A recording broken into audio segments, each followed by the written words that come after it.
La situazione si presenta giorno per giorno sempre più drammatica, non piove, non arrivano acque da monte, non arrivano acque dal cielo e le acque che abbiamo noi si stanno esaurendo e salando completamente. La situazione della siccità è drammatica anche nel veneziano, in questo caso nel Veneto orientale.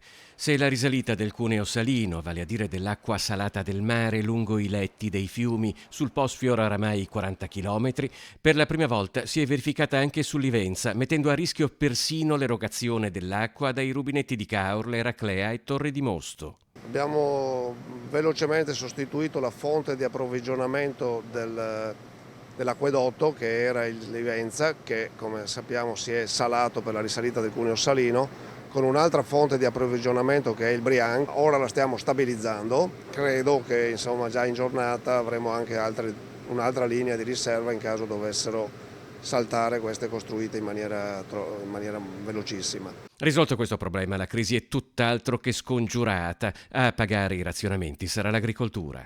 Già avevamo limitato al 50% la disponibilità e la distribuzione di acque irrigue e adesso ci vedremo costretti man mano che passano i giorni ad andare a limiti sempre più bassi.